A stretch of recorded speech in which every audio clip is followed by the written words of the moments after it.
हाँ जी बेटा, हम लोगों ने अभी तक कई सारी ग्लैंड्स कर ली है ना। अब जो नेक्स्ट ग्लैंड आती है बेटा, उसका नाम है थाइमस। बताया था ना कि जो थायराइड ग्लैंड होती है, जो स्टमक में के पास में भी एक ग्लैंड होती है जिसका क्या नाम है बच्चे, थाइमस। अगर हम थाइमस की बात करें तो जब हम पैदा होते हैं, ठीक है, जब पैदा होते हैं तो इसका वेट सिर्फ 10 से 15 ग्राम ही होता है। लेकिन जब हम 12, 13, 14 साल की उम्र पे पहुंचते हैं तब तक जो हमारी थाइमस ग्लैंड होती है इसका वेट लगभग 30 से 40 ग्राम पहुंच जाता है। पहुंच तो गया, लेकिन अब सबसे इम्पोर्टेंट सुनो।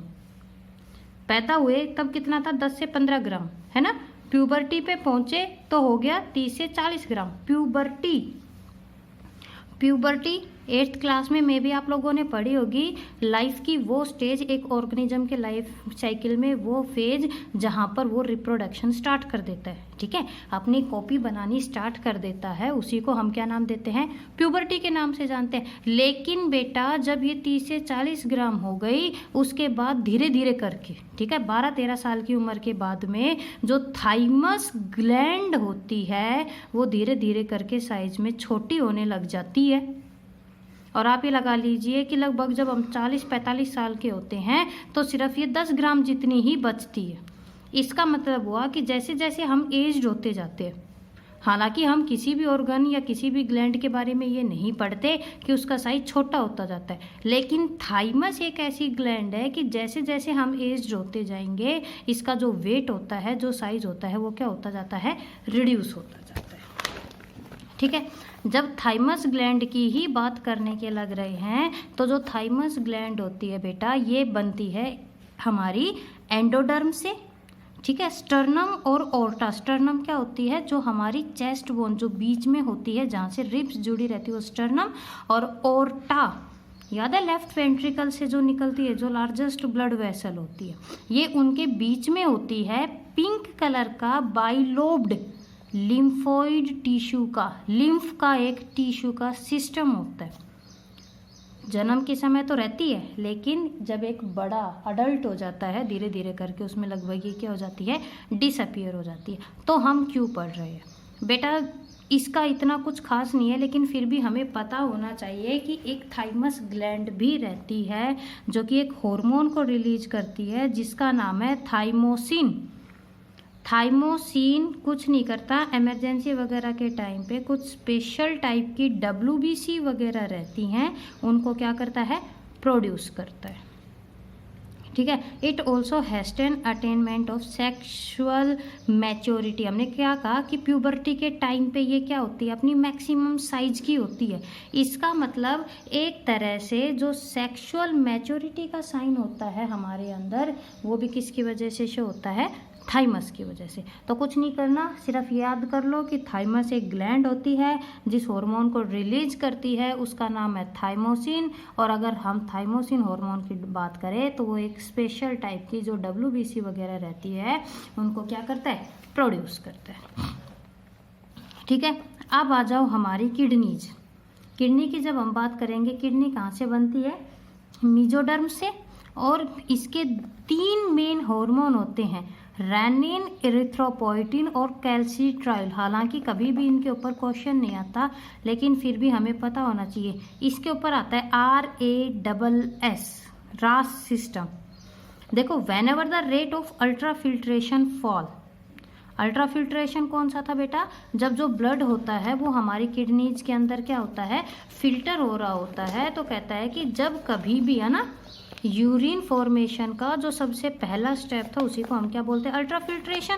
तो कहता है कि जब कभी भी वो अल्ट्राफिल्ट्रेशन का रेट कम होता है तो बोमन कैप्सूल याद है, बोमन कैप्सूल की कुछ सेल्स रहती है जिनको बोलते हैं जक्स्ट्राग्लोमेरुलर, ठीक है। क्या नाम देते हैं, जक्स्ट्राग्लोमेरुलर कॉम्प्लेक्स, जो कि ब्लड के अंदर एक कंपाउंड को रिलीज करती है, और जिस कंपाउंड को वो रिलीज करती है उसका नाम है रेनिन। क्लियर। अगर हम रेनिन की बात करें तो इसकी कुछ प्रॉपर्टी एंजाइम की जैसी होती है और कुछ प्रॉपर्टी होती है इसकी जो कि हार्मोन की जैसी होती है। अब ये जाएगी और एक प्लाज्मा की प्रोटीन, हमारे ब्लड प्लाज्मा की प्रोटीन होती है एंजियोटेंसिनोजन, उसके ऊपर काम करती है। तो देखो क्या हुआ, जैसे ही फिल्ट्रेशन का रेट कम हुआ, जक्स्ट्रा ग्लोमेरुलर जो सेल्स थी उन्होंने किसको रिलीज किया, रेनिन को। रेनिन आया, भागा भागा और उसने किसके ऊपर काम किया, हमारे प्लाज्मा प्रोटीन जिसका नाम है एंजियोटेंसिनोजन। क्लियर। अब क्या होता है बेटा, ये क्या करता है, एंजियोटेंसिनोजन को कन्वर्ट कर देगा एंजियोटेंसिन 2 में, कर दिया। एंजियोटेंसिन जो 2 रहता है वो हमारी हार्ट बीट को एसिलरेट यानी कि इंक्रीज करता है, आर्टेरियल्स को कॉन्ट्रैक्ट कर देता है और इसकी वजह से हमारा जो अल्ट्रा फिल्ट्रेशन का रेट कम हुआ था वो वापिस से क्या हो जाता है, तेज हो जाता है। समझे इस चीज को कि क्या हुआ, रेनिन आया, रेनिन ने एंजियोटेंसिनोजन को कन्वर्ट कर दिया एंजियोटेंसिन में, और एंजियोटेंसिन ने फिर बदले में क्या कर दिया कि वो जो फिल्ट्रेशन का रेट जो कम हुआ था उसको क्या कर दिया, स्पीड अप कर दिया। तो ठीक है, ये एक सिस्टम बनता है जिसको कि हम बोलते हैं रास सिस्टम। क्लियर। अब पता चल गया ना अगर इनकी फुल फॉर्म्स वगैरह आएंगी तो। और ये शायद में भी हो सकता है कि जो आप लोगों ने बुक ले रखी है उसमें जो किडनी वाला टॉपिक है ना उसके अंदर मिलेगा। ठीक है। जो नेक्स्ट आता है हार्मोन उसका नाम है इरिथ्रोपोइटिन। ये काफ़ी अच्छा है। जब कभी भी हमारा एक्सीडेंट हो जाए, इंजरी हो जाए, मतलब जब कभी भी बॉडी से जो ब्लड रहता है बेटा वो बहुत ज़्यादा लॉस हो जाता है, तो इमरजेंसी के टाइम पे जो किडनीज रहती हैं वो एक हार्मोन को रिलीज करती है जिसका नाम है इरिथ्रोपोइटिन। और इरिथ्रोपोइटिन क्या करेगा कि भाई बॉडी को ब्लड की ज़रूरत है, वो जाएगा और वो हमारी जो बोन मैरो रहती है उसको स्टिमुलेट करेगा ताकि वो अपना जितना भी जो आरबीसी का प्रोडक्शन है उसको इंक्रीज कर सके। ठीक है। तीसरा है कैल्सीट्रायोल। कैल्सीट्रायोल विटामिन डी की ही एक फॉर्म होती है। इसका जो मेन काम होता है वो क्या होता है बेटा कि स्मॉल इंटेस्टाइन में से कैल्शियम और फॉस्फोरस वगैरह को एब्जॉर्ब करके और हमारी बोन को देता है, यानी कि एक तरह से जो बोन की फॉर्मेशन होती है उसके अंदर कैल्सीट्रायोल क्या करता है, हेल्प करता है। ठीक है। अब हम बात करेंगे हमारी नेक्स्ट ग्लैंड के बारे में जिसका नाम है पैनक्रियाज। अगर हम पैनक्रियाज की बात करें, it derived from the endoderm. कहाँ होती है, स्टमक के नीचे है ना, ड्यूडेनम की साइड में प्रेजेंट होती है। एक एक्सो और एंडोक्राइन ग्लैंड होती है। एक्सोक्राइन क्यों होती है, क्योंकि हमने जब न्यूट्रिशन के अंदर क्या पढ़े थे, एंजाइम्स पढ़े थे। और एंडोक्राइन किस लिए बोलते हैं बेटा, क्योंकि ये क्या करती है, हार्मोन्स को भी रिलीज करती है। क्लियर। अब जब हम पैनक्रियाज की बात करेंगे तो पैनक्रियाज में एक सेल्स का ग्रुप रहता है। क्या बोला मैंने, सेल्स का एक ग्रुप होता है। देखा, the tissue of pancreas has in addition to acinar cell, इसके पास कुछ सेल्स रहती हैं। इन सेल्स के अलावा भी एक सेल्स का ग्रुप रहता है which is known as islet of Langerhans. S is silent. ये देखो आइलेट ऑफ लंगरहैंस, यानी कि ये तो है आपको पैनक्रियाज का एक्सोक्राइन पार्ट दिख रहा है। एक्सोक्राइन पार्ट का मतलब जो ये वाले हिस्से हैं ये तो एंजाइम्स को रिलीज करते हैं। और आइलेट ऑफ लंगरहैंस, पैनक्रियाज की जो आइलेट ऑफ लंगरहैंस होती है बेटा वो ही किसको रिलीज करती है, हार्मोन्स को रिलीज करती है। क्लियर। तो जो ये आपको आइलेट ऑफ लंगरहैंस दिखने की लग रही है, इसमें 4 टाइप की सेल्स होती हैं। क्लियर। कि जो ये आइलेट ऑफ लंगरहैंस होती हैं इसमें 4 टाइप की सेल्स होती हैं, अल्फा, बीटा, डेल्टा और pancreatic polypeptide. Alpha, beta, delta और पैनक्रियाटिक पॉलीपेप्टाइड सेल्स। तो अब इनका क्या कुछ फंक्शन होता है। ठीक है, चलो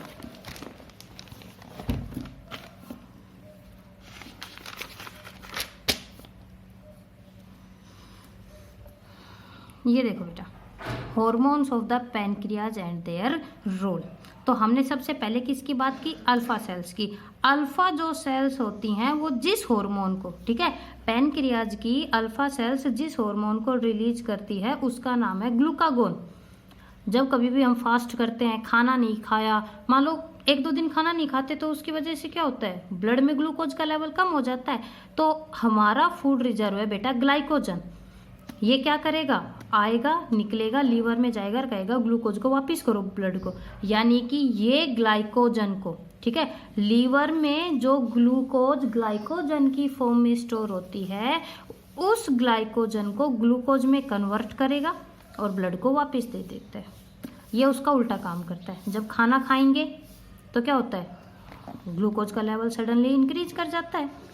एनाबोलिक हार्मोन, एनाबोलिक हार्मोन का मतलब है बनाता है बेटा। अब जब ज़्यादा ग्लूकोज की ज़रूरत है ही नहीं तो ये सोचता है कि किस लिए इतना ग्लूकोज को वेस्ट किया जाए। क्या रहेगा, ये आएगा, इंसुलिन हार्मोन आएगा और क्या करता है, उस सारी की सारी जितनी भी एक्स्ट्रा ग्लूकोज होती है उसको ग्लाइकोजन में कन्वर्ट करके लीवर में स्टोर कर देता है। तो दोनों एक दूसरे का अपोजिट काम कर रहे हैं ना। ये एक्स्ट्रा ग्लूकोज को, ठीक है, इंसुलिन एक्स्ट्रा ग्लूकोज को ग्लाइकोजन में कन्वर्ट करता है और ये एक्स्ट्रा ग्लाइकोजन को ग्लूकोज में कन्वर्ट करके हमारी बॉडी को वापस दे देता है, ठीक है। ये ग्लूकागोन रिलीज करती है कौन, alpha cell, beta cells release करती है इंसुलिन को, डेल्टा सेल्स रिलीज करती है सोमेटोस्टेटिन को। कोई तो ऐसा रहेगा ना कि ना ग्लूकागोन ज़्यादा होना चाहिए और ना ही इंसुलिन ज़्यादा होना चाहिए। बेटा जो सोमेटोस्टेटिन होती है इन दोनों के ही फंक्शन को रिड्यूस करती है, यानी कि इन दोनों के सीक्रेशन को कम करती है कि तू भी ज़्यादा मत हो और तू भी ज़्यादा मत हो, ठीक है। चलो तीसरा हार्मोन और फोर्थ हार्मोन जो आता है उसका नाम है pancreatic polypeptide. It inhibit release of digestive secretion. जब वो लोग हार्मोन्स को रिलीज करते हैं तो इसका काम ये रहता है कि कभी वो एंजाइम रिलीज ना कर दे। भाई मान लो जब एंजाइम की ज़रूरत है एंजाइम रिलीज करो और जब हार्मोन की ज़रूरत है तो हार्मोन रिलीज करो। यानी कि एक तरीके से ये जब हार्मोन्स रिलीज होते हैं इंसुलिन या ग्लूकागोन तो ये क्या करेगा कि जितने भी जो उसके एंजाइम्स वगैरह थे उसके सीक्रेशन को क्या करता है, कम करता है, ठीक है। अब हम बात करते हैं पैनक्रियाज से रिलेटेड डिसऑर्डर के बारे में। और बताया था एक टर्म याद रखने के लिए बोला था, डायबिटीज। जब एडीएच हार्मोन कम होता है बॉडी में, है ना, जब एडीएच हार्मोन कम होता है तो उस कंडीशन को हमने क्या नाम दिया था, डायबिटीज इंसिपिडस, कि अगर वो नहीं होगा वाटर को रीअब्जॉर्ब करने वाला कोई होगा नहीं और यूरिन के साथ में एक्स्ट्रा वाटर क्या करेगा, रिलीज आउट हो जाएगा, ठीक है। और दूसरा जो डिसऑर्डर होता है उसका नाम है डायबिटीज मेलिटस, जो होता है बेटा जब इंसुलिन हार्मोन कम होता है। तो देखो जब इंसुलिन हार्मोन कम होएगा ही तो इसकी वजह से क्या होएगा, जो ग्लूकोज रहेगी, ठीक है, जो ग्लूकोज रहती है वो ग्लाइकोजन में कन्वर्ट नहीं हो पाएगी।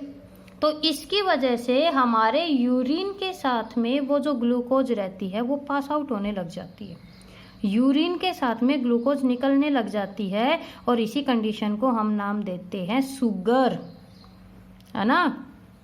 तो ये जो डायबिटीज होती है ये भी दो टाइप की होती है, एक तो होती है बेटा इंसुलिन डिपेंडेंट और दूसरी होती है नॉन इंसुलिन डिपेंडेंट। देखो इंसुलिन डिपेंडेंट कि जितनी इंसुलिन चाहिए थी वही रिलीज नहीं हुई, ठीक है। और नॉन इंसुलिन डिपेंडेंट का मतलब होता है बेटा कि इंसुलिन तो आई लेकिन उसने ग्लूकोज को कन्वर्ट नहीं किया। क्लियर। तो ये थे इसके डिसऑर्डर। अब हम नेक्स्ट लेक्चर में बात करेंगे हमारे नेक्स्ट ग्लैंड के बारे में।